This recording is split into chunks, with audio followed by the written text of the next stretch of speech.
We breaking the labels right here. Vanessa, I see you. Check it out.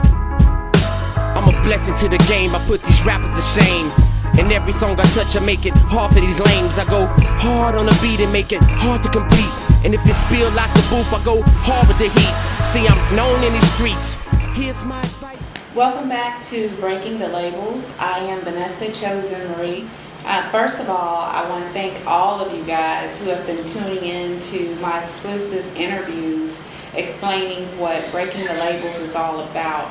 I truly appreciate your support and also the feedback that I've gotten. Recently someone asked me, do I think that hip-hop is dead? So that's what I'll be talking about in this segment with you guys.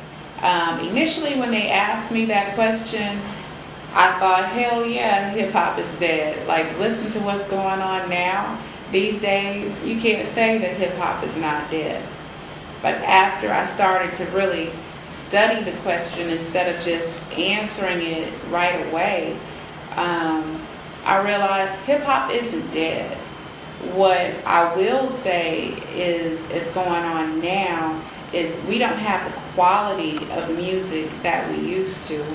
And not only do we not have the quality of music, we're not demanding the quality of music that we used to have back in the day. And that's something that I would really like to get back to. If you think about it, we had artists like Eric B. and Rakim who came out and were doing their thing.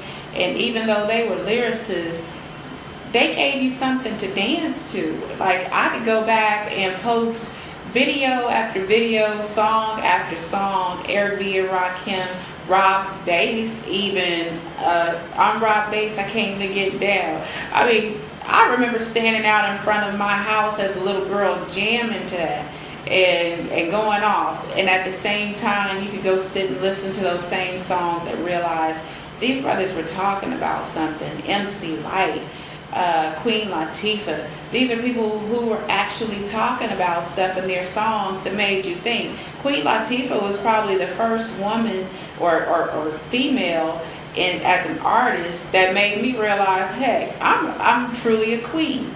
And nowadays you have females that are referring to, I'm a head B or whatever. I don't want to curse too much because I want kids to be able to, listen to this stuff too.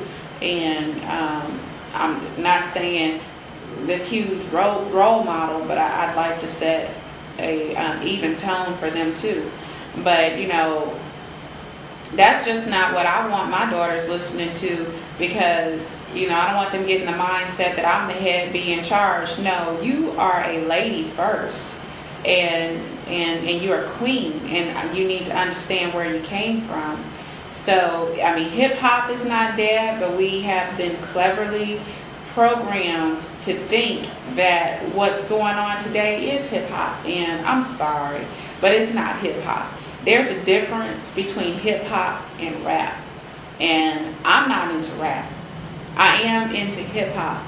Unfortunately, I don't support rap artists financially. And I say that's unfortunate. It's not unfortunate for me. It's unfortunate for the rap artist.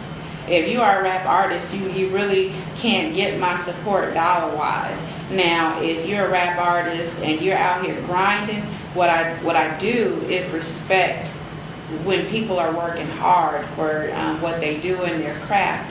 But financially, I won't go out and buy an album, because for me, it has to be some value in what I'm purchasing. If you go to Walmart or Target and you're buying something, when you go in that store, the first thing you're thinking about is how valuable is this product going to be for me, and you choose a product based on whether or not it's going to benefit you and if it's going to be worth your money. And rap music is not worth my money. It's not worth my time, actually, even to listen to it. So I don't listen to the radio stations anymore, which is sad to say. But when my kids get in the car, they might listen to it, but when it comes on, I'm really not paying attention because there's no content there. And y'all hear me say over and over and over again, I'm all about content.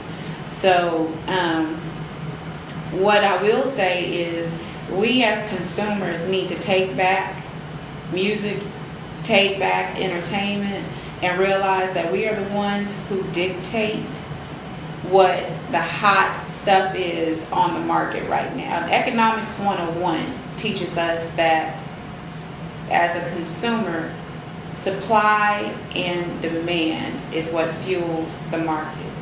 And if what we are saying is that is in hot demand is the type of music that's out here today, that's what's going to continue to flood the market. Indie artists that are out here that are actually producing quality music need your support, because they can't get the recognition that they deserve and need without us as consumers. And I'm telling you, these labels, these radio stations, marketing groups, media, they're depending on us to continue. I hate to use this word because it sounds harsh, but they're actually depending on us to be ignorant in the sense of what's hot today, because they're capitalizing off of it, and they're making, you know, serious dollars off of these artists. But I mean, that's the name of the game, pimp the industry, and that's what they're doing. And they're not really going after the artists that deserve some recognition. If you can get out here and sign an artist who's doing, you know, mediocre work for half of what you can sign an artist that recognizes their value and what they would bring to the music industry. If you could get a mediocre artist for half of what, or not even half, maybe a fourth of what they would have to sign that artist for, and you have a market that is actually consuming what that type of artist is doing, that's a business decision. It's a wise business decision to do that. But we have to change our mindsets to make the industry work for us, instead of us fueling the industry with our dollars and not getting anything out of it. I appreciate an artist who, when they go into the studio, they're thinking of me as a consumer, and they're willing to earn my dollar and not just take my dollar. But check this out. We got a big thing that's gonna happen right now, breaking the labels. That's right. Breaking the labels. We breaking the bullshit, right? Shout out to Vanessa Chozen. Marie. Did I say it right?